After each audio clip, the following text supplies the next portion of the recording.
Let me begin by saying that the statistics being given about the percentage scored by Labour Party in the 2023 general election is erroneous.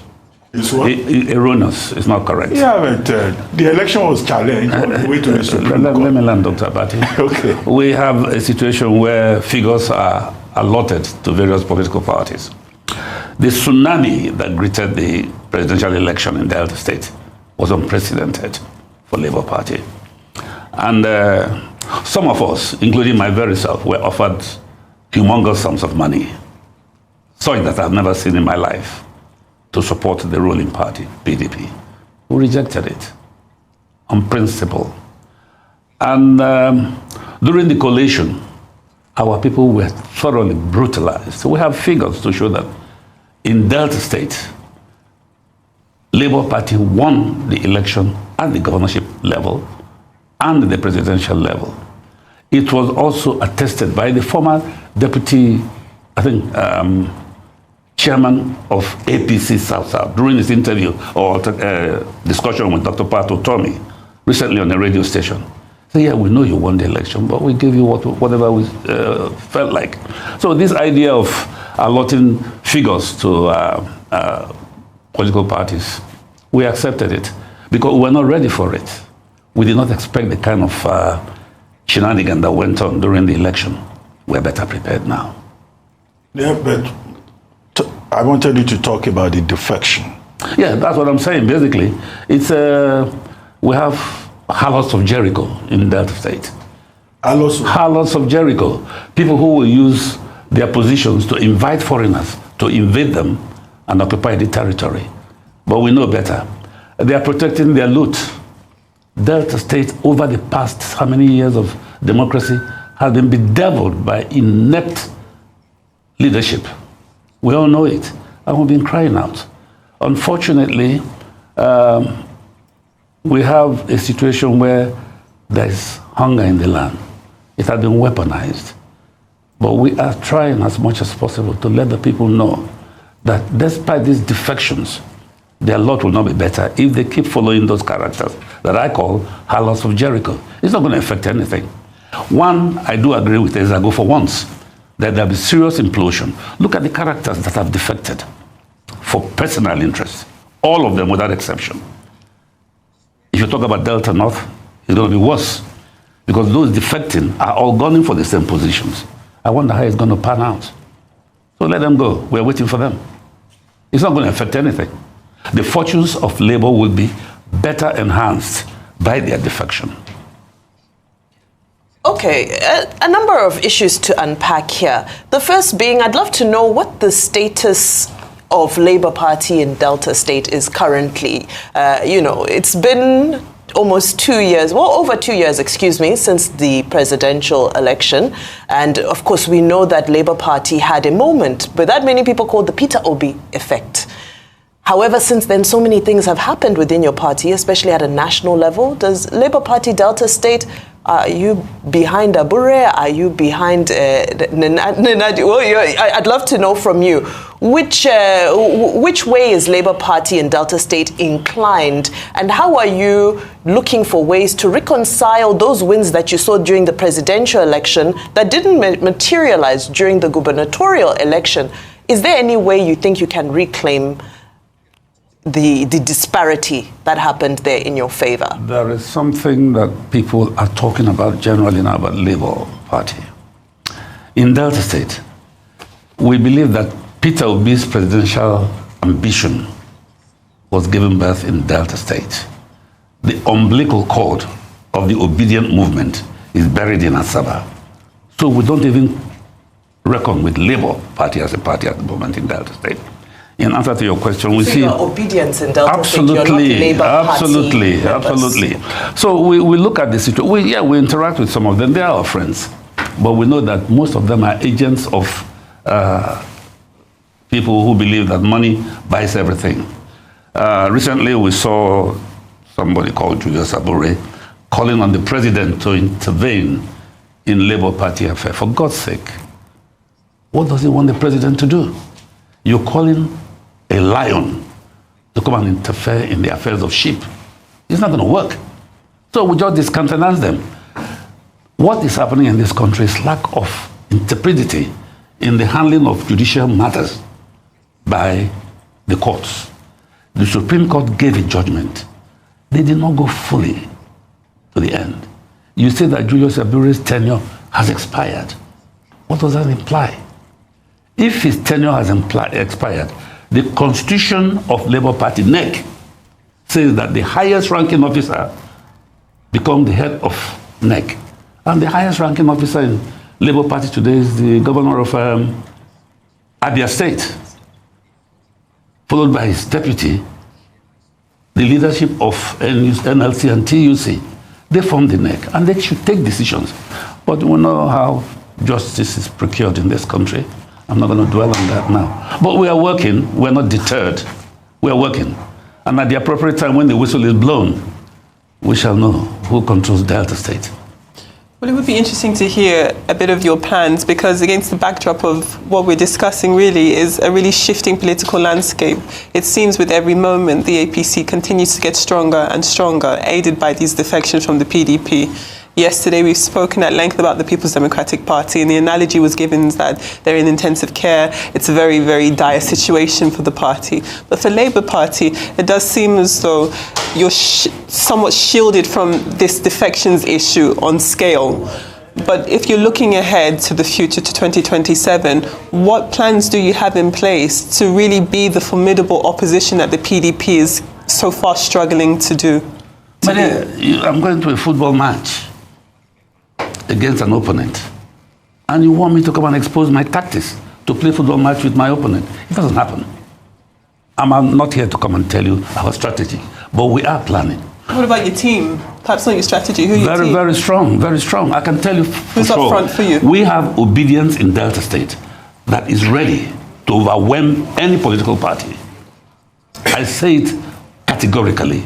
The obedient movement in Delta State will, not can, will overwhelm the merger of PDP and APC. Those people are slogan-based political parties. Okay, dear Pam, just before we go, you've been saying you have obedience in Delta State that will overwhelm any party. Well, obedience, that is not the title of any political party in the country. So can you tell us the difference between obedience and the Labour Party? Because you can only vie for an elective position on the platform of a political party. Or is obedience specially registered as a political party in Delta State? You're falling back to what she asked me now to tell the strategy we're going to use. Obedience is not a political. Dr. Abati, you're too intelligent to try and catch me that way now. You're a lawyer. You know, let me tell you, obedience is a movement. You understand? And anywhere we go, we'll overwhelm them. It's like a weevil. You know how a weevil comes to a farm and overtakes it and overwhelms it? We are waiting for the president of NLC, Joe Ajero, has written to INEC, giving them timeline to use the Supreme Court's judgment to determine, we're law-abiding people, the leadership of Labour Party. That will determine the obedient movement. And within 48, is it? I don't know, 28 days he gave them. And when that happens, you will hear from us, and then our strategy will be known to you. Until then, we'll keep it quiet. Okay, thank you for joining us. But one major takeaway for me, the phrase you use, the harlots from Jericho in Delta State. When I use that phrase another time, quote me. Please, they should know that I got it from.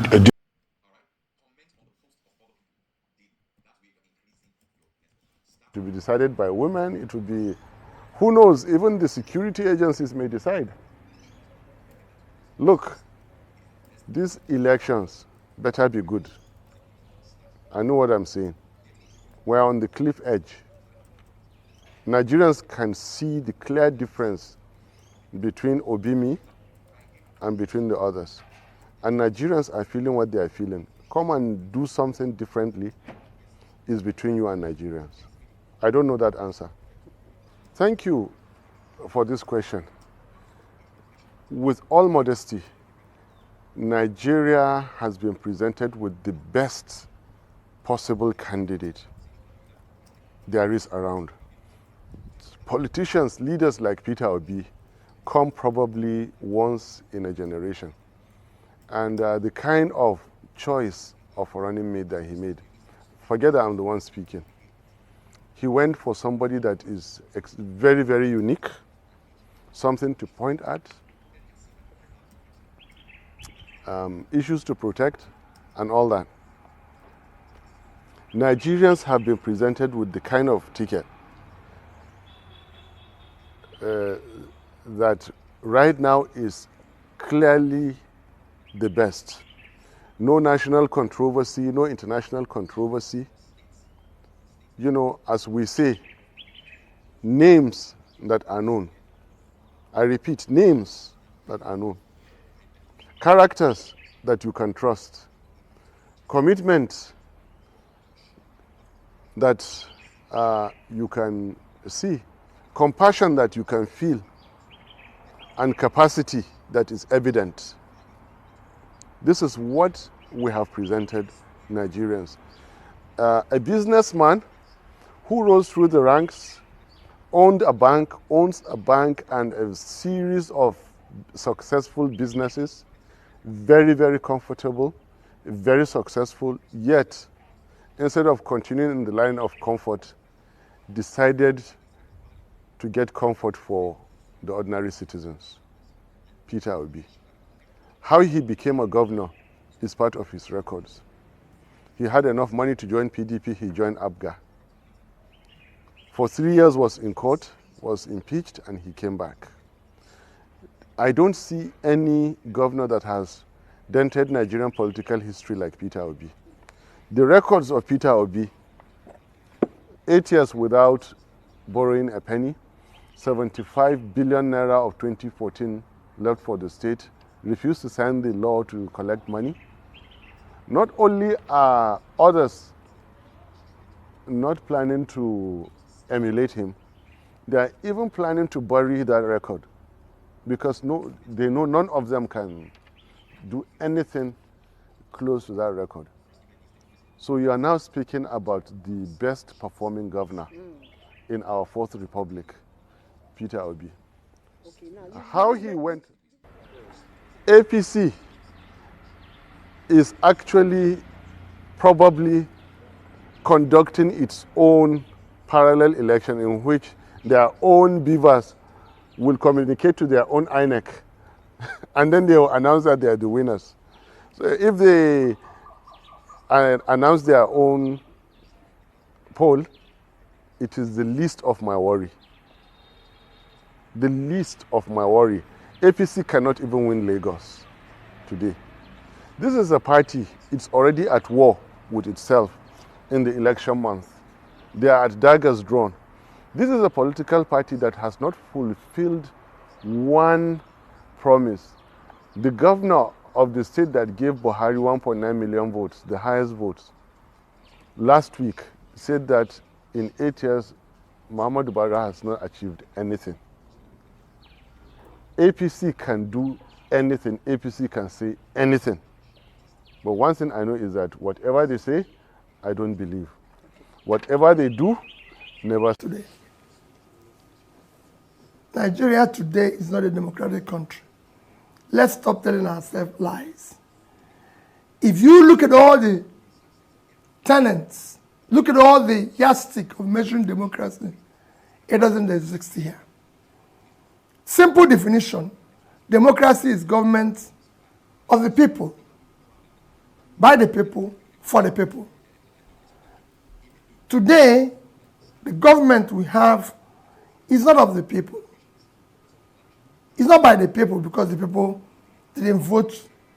It wasn't their votes. I'm not just talking about presidency. Across the line. Look at what happened in Edo. Can you call that democracy? It is not vote of the people. And it's not for the people. I've just told you that I went to an IDP camp where we have thousands of people, no primary health care. They were begging me to have one nurse, which I said I must make sure. They don't even have primary school, which again I told them I will make sure it happens. So what are you doing? For a country that just spent 21 billion naira to renovate a house for the vice president, which is not, hasn't packed in, is not living there. And you cannot even have a primary school for kids who are going to be leaders of Nigeria tomorrow. For people who pass through the same process, tonight deny these kids this opportunity today. So it is not a democratic country. So it's not for the people. You can't have a democracy without a functional and effective legislature, which you know we don't have today. You can't have a democracy without, again, an independent judiciary that fights for the common person. I can go on and on. In a democracy, it is clear. There's guidelines. Even when you set for people vying for election, like in Nigerian case, you have to talk about people must be qualified. They must have primary school, secondary school, university, and must attain certain age. Charles, that is not happening today. People are with unverified, forged certificates all over the place, criminal records and everything, and they're in charge. So you cannot say that. It is, yes, maybe we're striving to be a democratic country, but the way we are today is not. Look at what happened in Rivers that you mentioned. Can you call that democracy? I'm going to come to Rivers State Yes. in a minute, because it would obviously require some analysis and certainly your assessment of what is going on there. But they would argue, the president's aides, that Nigeria may be a faltering democracy, but nevertheless it is a democracy. And one of the hallmarks for assessing that democracy is freedom of speech, and the fact that you can sit here and criticize the government and be quite, forceful in your criticism, forthright, that is a manifestation of at least a measure of democracy. Charles, I can tell you that even me is being harassed every day. There's no freedom of speech. And you know that yourself, Charles. And I can tell you, and there's so many people who are being detained in one place or the other because they've made one statement or anything. Well, I haven't been harassed, to be fair. But yes, yes, maybe you've not been, but I have been. Well, that's unfortunate. So I can tell you that even that doesn't exist. But we're not, when you say, yes, he exists, Charles, when you go for an exam and you score 10%, it's a fail. I'm just giving you the real measure of democracy. We failed in all of them. So it doesn't exist. So having expressed this alarm, what do you anticipate to be the negative consequences of that threat to democracy that you talk about? What track is Nigeria heading towards as a result, and how damaging might that be? And how would you suggest Nigerians go about counteracting that? Well, for me, we're headed, you know where we're headed. It will get worse. And when it gets worse, we're now going to threaten to a state of nature, of anarchy, where anybody can do anything you want. Everything is collapsing. Even when the people who are supposed to be seeing it are not seeing it. But you can see the negative impact in all the critical areas, even the education you mentioned, when you said people are being given scholarship to go to school. Student loans. Student loans. What is happening in our universities, Charles? Our universities now are politicized, where appointments for management of universities are now political. You now fail local government election, you're appointed on your university board, university governing board, where vice chancellors, they even have been appointed without merit and everything. And the consequences that you see universities now giving honorary degree to all manner of character of people. So even that is deteriorating. his aides, and again, we have to balance the discussion, deny that there is any such threat to democracy. They say you're pulling the trigger on a non-existent gun and creating an unnecessary level of uncertainty where there is none. I wonder what your reaction is to that. Charles, I said, go to the people. It is not about me. I'm one with the people. They can say anything they like. You know, when you are in government, you claim anything. But I deal with the reality. The reality is that things are headed south. Go and check all indices of development anywhere. I've told you what is improving. Is our literacy level improving? Is our health condition improving? Even them that are in government don't even go to hospitals here. So that shows that it's not even improving. The same thing goes. Are people being pulled out of poverty? There's still hunger everywhere. Is the agricultural produce increasing? Is manufacturing increasing? No. So where is it? So in the context of this high uncertainty with regard to democracy and the rule of law that you talk about, that suggests unpredictability and, you know, especially for international investors, which is something they do not like. They don't like unpredictability. They don't like the lack of the rule of law, because obviously it threatens their investments. And ultimately that has an impact from what you're saying on the economy, doesn't it? That's it. Charles, the first thing you can say that you have a government is security of life and property, rule of law. This is an intangible asset that you cannot ignore. It is critical. People go where there's law and order. Nobody goes where there's chaos. Where do you see the rule of law? You are here. You don't need to. I don't need anybody to tell you. You see it every day. Well, all this talk about democracy and the rule of law leads me inevitably to what you talked about previously, which is Rivers State. I'm sure you've been seeing the rising political temperature there over the past few months, which has heightened with considerable tension. But was it enough for a state of emergency to be declared? Capital no.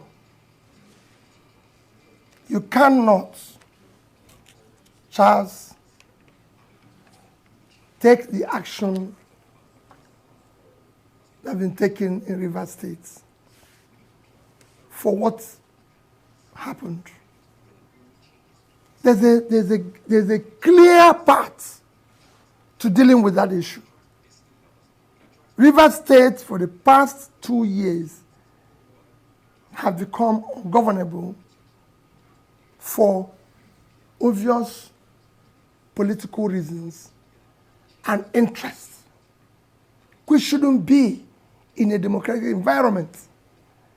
It's clear. It shouldn't be. I have been a governor, and I have left government, had issue with the person that replaced me, with my successor. But for God's sake, the state is far more important than anybody. We have a governor who have been sworn in as the governor. He should be allowed to govern.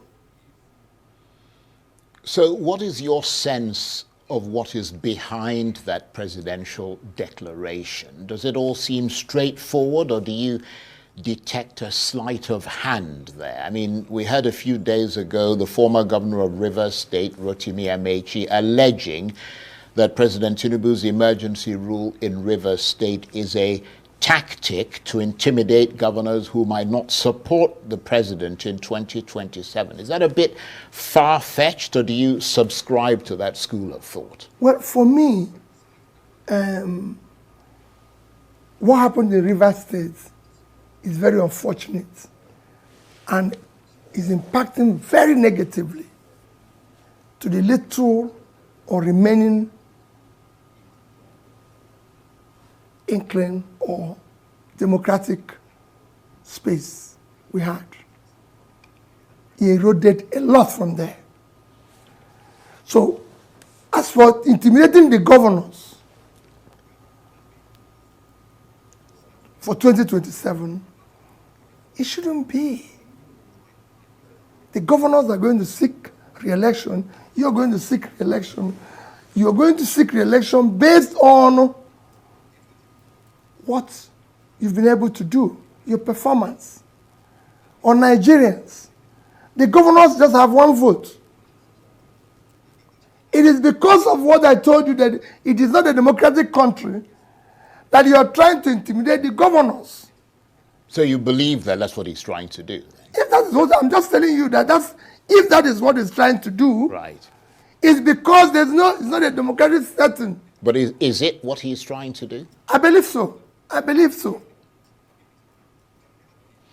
And of course, the manner in which the National Assembly, you touched on this briefly earlier, approved that state of emergency with a voice vote is continuing to cause ripples across Nigeria and beyond. Do you agree or disagree with those who say that trust and confidence in the National Assembly has been eroded as a result? Completely eroded.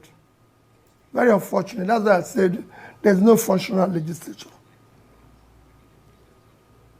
It's not there. Our political setting doesn't exist in any democratic environment.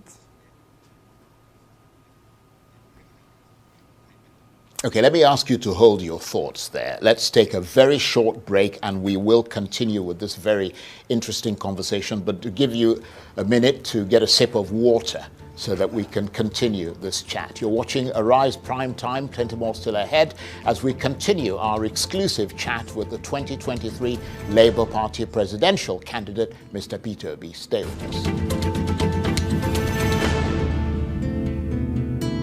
Welcome back to Arise Prime Time, where we offer perspectives on the news and talking points of the day. I'm Charles Anyegolu. Tonight, the redoubtable and some say relatable Peter Obi, the man who was able to galvanize a wide base of voters across this country that feel stifled by what they see as the bad governance of the two main parties, the APC and the PDP, and the economic crisis that they've plunged the country into. Mr. Obi, they say, gave them the opportunity to say enough is enough. But the APC managed to beat back that challenge, but only barely. And as the next election cycle approaches in 2027, with the economy still limping and President Tinubu looking Janus-faced to many Nigerians with a growing authoritarian side, many believe that his ruling APC party is once again looking vulnerable. And the collective opposition are sensing a moment that is emboldening them. But can they cross the inflection point and turn it into the political tsunami needed to tip the balance in their favor in 2027? And Mr. Peter Obi, the presidential candidate of the Labour Party in 2023, is still with me in the Arise studio. Thank you very much indeed for staying with us. You were talking just before we went on a break about what was happening in Rivers State, the state of emergency that was declared. You said it was unconstitutional, and you felt that the legislature, the National Assembly, had failed in its constitutional duty to checkmate that move. Were you struck by what appeared to be the absence of opposition voices in that process? I mean, you have Labour lawmakers in the National Assembly. You are a Labour man, Labour presidential candidate in 2023. And we didn't really hear much from them in opposition, did we? In spite of your very loud and unequivocal call for the state of emergency to be rejected. I mean, how much does that suggest that not only is the opposition, the Labour Party, very weak, but that you were unable to exert any influence on them? Charles, before I go into the opposition, there were, even in the House of Representatives, a particular Labour member did everything possible to ensure that the right thing was done by ensuring that it is not a voice vote, that is a vote that must be properly recorded. Yeah, you're talking about Obi Agwocha, who Yes, stood up, but that he was stood- that was a solitary voice. That's what I'm saying. Why didn't we hear more voices? At least it's from Labour, because you said no opposition. At least from Labour, at least, and there were others like that. They were shouted down. Even at the Senate, there were voices like that, like former governor of Bayelsa State, former governor of Sokoto State. There were voices. Yeah, but they were not Labour. No. But you said opposition. Yeah. But in Fair general, enough. the Nigerian political space was designed not to have opposition. Opposition doesn't exist here, Charles. If you want to look at where opposition exists, you compare us with other countries with similar trajectory. People have called me and said, look at what the oppositions are doing in South Africa. Look at what the oppositions are doing in other similar countries. But let's just use South Africa, which is, of course, the biggest economy in Africa today. And what they are doing, they have presidential system, but have been able to have a system that allows opposition to exist in their system. You cannot have opposition that is effective unless you have proportional representation in the legislature. If you don't have it, you're wasting your time. If you look at South Africa today, as it is, just check their election in 2019, ANC won 57.7% of the vote. They had 230 members. 2019, they had 40%. They had 160 members. While Democratic Alliance in 2019 had 20%, they had 80 people.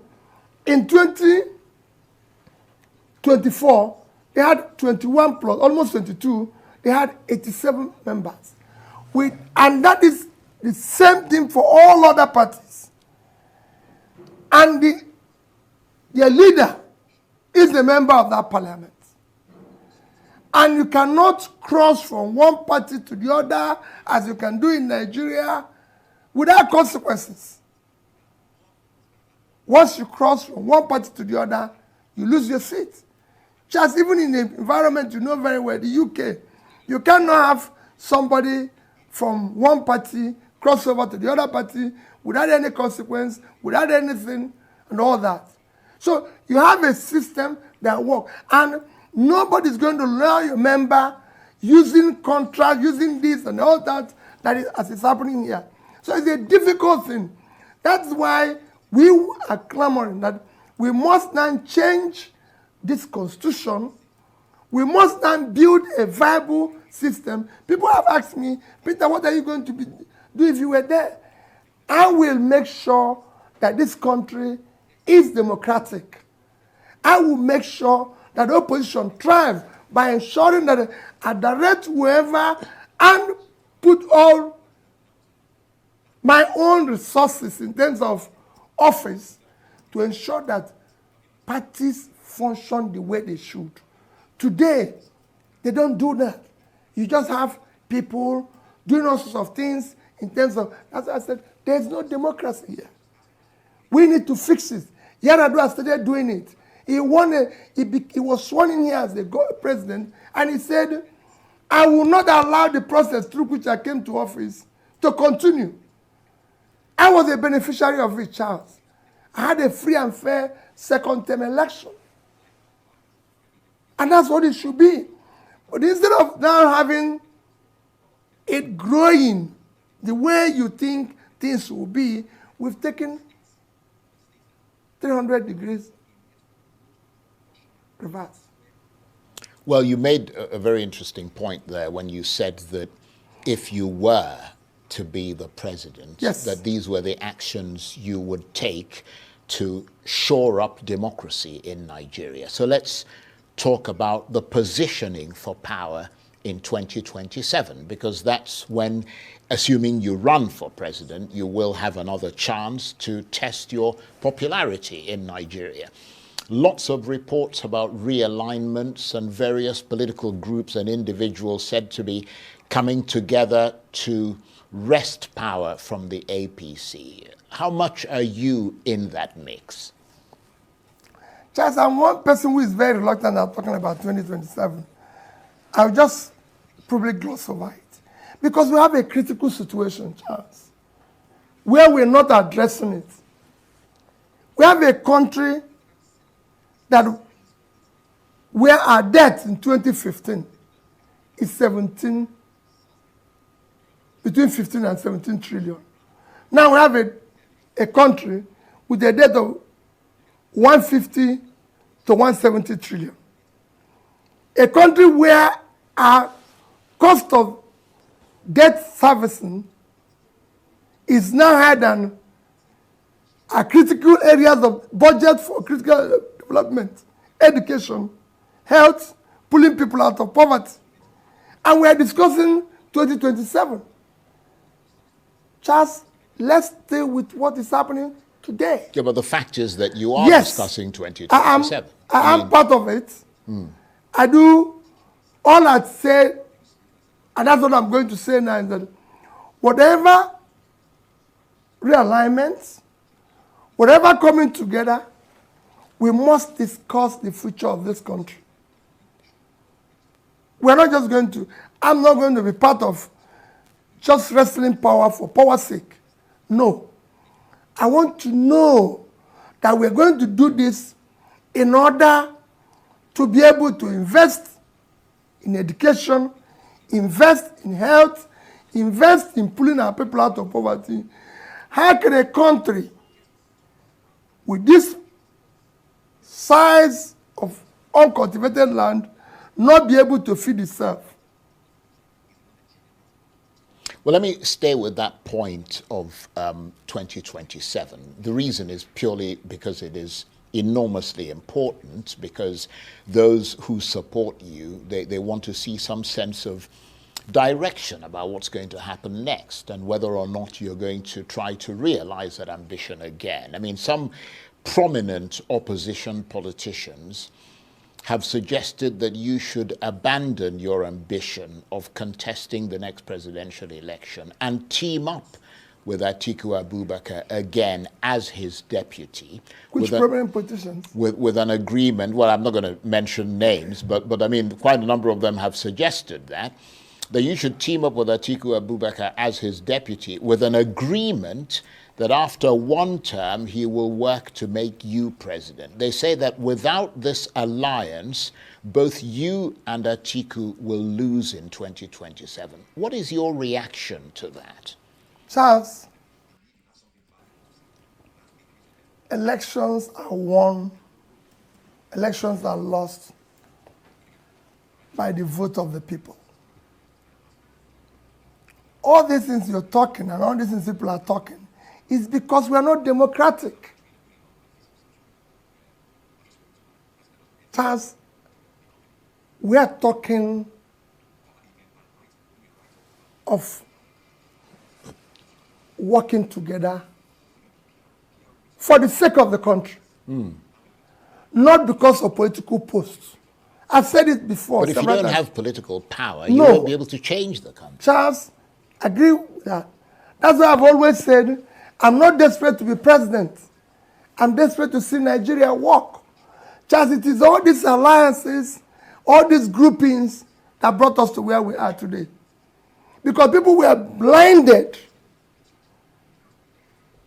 Instead of seeing what they would do to make the country work, make the country productive, they were focused on wrestling power. What are we going to use the power to do? Yeah, but you ran for office in 2023. You wanted to wrest power from Yes, the because APC. I wanted to do something. Right. Charles, I wanted to do something. I wanted to use it. By now, you would have been seeing the impact on education visibly. And I'm not talking about people coming to say it in TVs. You will be seeing it visibly. I would have even been visiting the schools. Well, that's why some of the health. You would have been seeing the primary. We have over 70% of our primary care are not functional. But that's why some of your supporters are saying that for you to make this happen, you have to be able, you've got to be positioned, they say, to win the presidency. Don't just say some of my followers. I want Nigerians to know it is about their country. Indeed. So many Nigerians today don't know where the next meal will come from. They don't know. Several people have been to hospitals where people can't leave the hospitals because they can't pay. We have less than 5% insurance, health insurance in this country, when comparable countries like Indonesia have 95%. Yes, but you're not going to be able to change that unless you become president. No, but the people have to know and know that this man can do it. Well, the argument is that even if you win in 2027, you'll be forced or prevailed upon to hand over to the North after just one term in 2031, which will not be enough for you to fulfill these let me just make the point, these electoral promises. Whereas if you worked with a one-term Northern presidency in 2027, you'd be more likely to scale through in 2031, assuming the North keeps to the agreement. Does that sound like a reasonable proposal to you? Because you mentioned Yar'Adua, who came into office. He had to come into office before he started trying to change things. Charles, the president that is there today, how many years has he stayed? 2 years. And you could see where we are. Look at the turn of things in 2 years.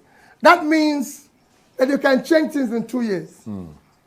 If I was there in 2 years, Charles, that you would have seen considerable change. In critical areas, I would have tackled corruption head on. I would have reduced cost of governance. And you will see it. People will feel it. And those monies invested in critical areas. Our primary health care today, I told you, 70% are not functional. And we spent over 35 billion in conference center. Which conference? Who is coming for the conference? You need to invest your money properly. Just you have been seeing borrowed money invested in critical area. A country in Bangladesh with 148,000 square kilometers of land is producing about 60 million metric tons of rice. And us, with over 6 times that size of land, cannot do 10% of that. Charles, there's room here. You talked about devaluation of Naira. There's nothing wrong in devaluation.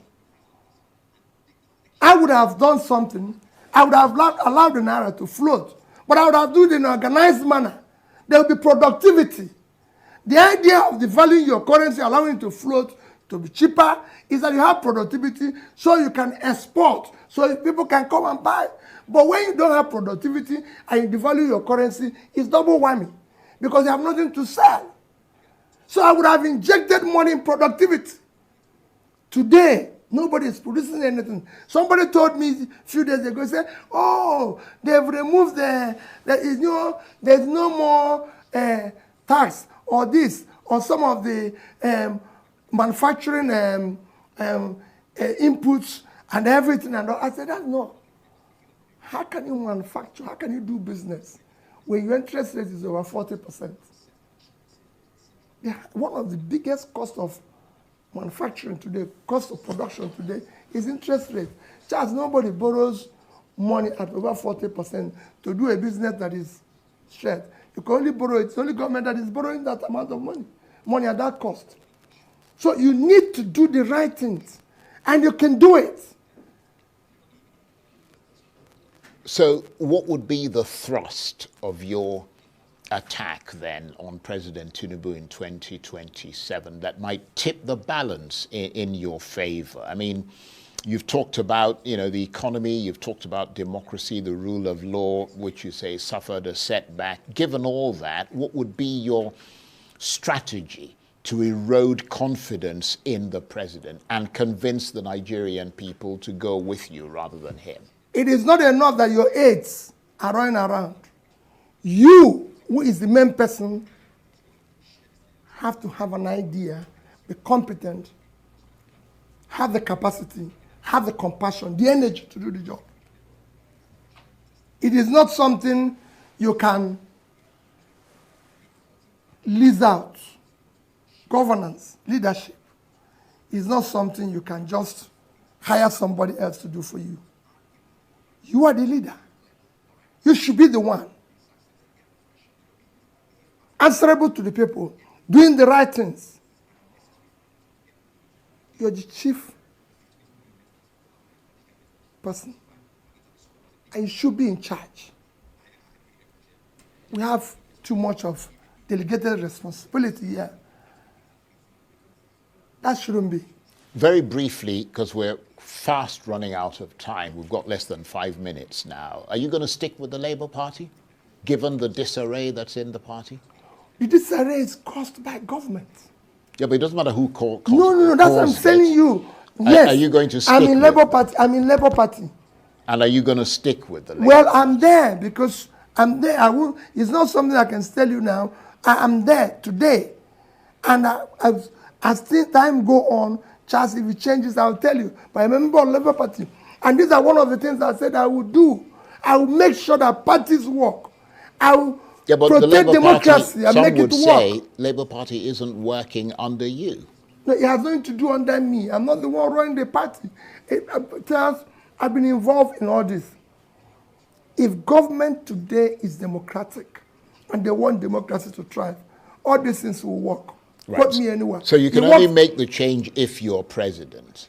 I've told you, Charles, I saw this we had a problem under Yaradua, for example, in my party. He told it in front of me, he told the INEC chief, I don't want all these party issues in front of me. I want it to happen. I don't want all this. So you have to say you're democratic, practice it, believe in it, whether it favors you or not. Because that's what you want. You want to build a better, decent society that is organized. Right. Okay. We've got a couple of minutes left before we have to go, which is rather sad because I'm enjoying talking with you. Before we go, after what's been clearly a rather depressing discussion about the future of Nigeria, cheer us up with one thing that could make this country look better to the world. Well, Charles, I wish I can tell you. The only thing I can tell you is that it is what is happening can be turned around with a competent leader that has the capacity and compassion to serve. Because we have low-hanging fruits. There's nothing in following the rule of law. There's nothing in ensuring orderliness. There's nothing in fighting corruption. People say it's difficult. It is not. If you are not involved, you reduce it by 50%. There's nothing in investing in critical areas of development. Guys, you can say that the APC is good at fraud. I mean, APC is not that party that Nigerians should just sit down and cross their legs thinking all is well. There is no other strategy they have, ahead of 2027, if not rigging. If not rigging, they are going to position their people. Recently alarm was raised that politicians want to put in their own supporters, their loyalists in key positions in INEC. This is ahead of 2027. So there's nothing the APC will not do to frustrate elections again, and they will tell you, go to court if you are not happy. And who do you meet in court? All of them are APC members. All those judges you see, they are APC members. These are people that do not even want to, allow this country to grow naturally. Any ruling party is their party. When you go to police, what do you hear? When you go to the military, what do you hear? When you go to court, what do you hear? Any ruling party, all these governmental bodies will become loyal to them because, they know that it's just all about their belly, nothing else. It's just all about their belly. So guys, it's really, really so sad. Anyway, let me quickly take you to Twitter to just react to some of the headlines that I can see there. So, the Tinubu's group have been sharing photos of Tinubu in Rome, and we've not seen anywhere he met the Pope, Possibly it's just those who are in Vatican there, people who are under the Pope. They are only the ones attending to Tinubu, and Nigerians have been reacting that this man that said, oh, he was invited, how come we've not seen him and the Pope taking photos? So you know that Tinubu is the most traveled president in this world. Tinubu is the most traveled president in this world, and he's just waiting for anybody to give him invitation, and then he has reason to just jackpot. So let me read this post that somebody tweeted. It said, Peter Obi, a private citizen, had the honor of meeting the Pope privately, but Tinubu, the president of the biggest black nation and giant of Africa, cannot see the Pope. Instead, they arranged a meeting with one of the priests whose identity is unknown. Damn, my God. So, hey, Nigerians, trust Nigerians now. They say Tinubu cannot even see the Pope. Peter Obi, a private citizen, saw the Pope. Tinubu cannot. Hey, my God. People get level now. People get level. Peter Obi is an honorable man. Oh, my God. People get level. Peter Obi is not the president in Nigeria, or the president of Nigeria, but he is respected not just in Rome. Peter Obi is respected across the world. It's respected across the world. So I'm just going to,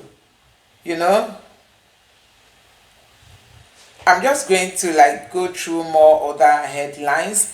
This one says, Nigeria tele-evangelist Timothy Omotosho deported from South Africa. Nigerian tele-evangelist has been deported from South Africa. I don't know the reason behind that. Yeah, that's this thing. I'm just reading out. Okay, this is a podcast, and the headline says Peter Obi is very relatable, and there's sincerity in tone when he speaks. Oh my God. Peter Obi. This is a Yoruba guy. People admire this man for whom he is. Supporting Tinubu just shows where you belong to, It shows where you belong to. You cannot compare him with the Peter Obi I know, which many Nigerians can now relate to. Peter Obi stands out. There is nothing, it's not for mouth, Peter Obi stands out. And I'm so happy that people are getting to understand that. See, this man is too much. Now, Burna Boy was on a podcast, he had a podcast session with one guy, and he said he regrets being a Nigerian.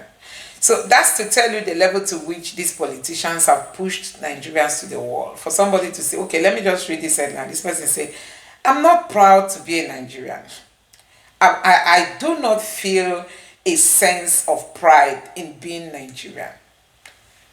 Nor do I have any particular interest in Nigerian affairs and was never proud to be one. I also do not care about anything Nigerian. That is Burna Boy. He's just being sincere. unapologetically sincere. One might want to say, why would Burna Boy say this? One might want to wonder, what is it that these politicians have not done to tarnish the image of this country? I mean, what is it that they've not done to tarnish the image of this country? You know, they've done all kinds of things. Honestly, they've done all kinds of things. Now, going to APC in Lagos State, you know, there's this buzz that Tinubu's camp has been having with others. You know, there's this this thing that they've been having. Okay, now this person said, breaking commotion looms in Lagos APC ahead of local government election. This unstable equilibrium called Baba Eko is here to register his anger against Tinubu and his son Sheyi. According to he called him one name with multiple mouths. Sheyi is sidelining the governor by writing the names of, it means that Sheyi and by writing the names of chairmen and chairpersons of the local government in his office without the knowledge of Sanwo-Olu.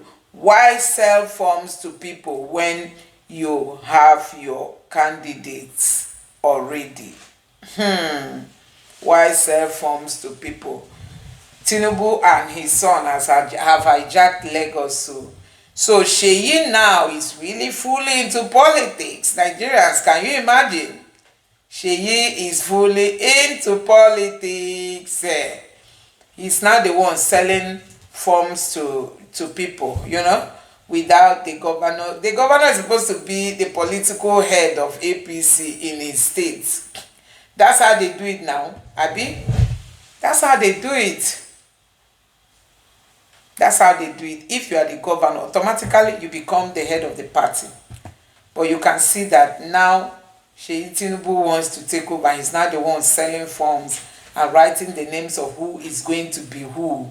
Sheyi Tinubu now, he just wants to put in people he feels are going to, you know, support him come 2027. So I don't know what is happening in this country. Anyway, guys, I'm just going to stop it there. Just wanted to give you some of the trending headlines in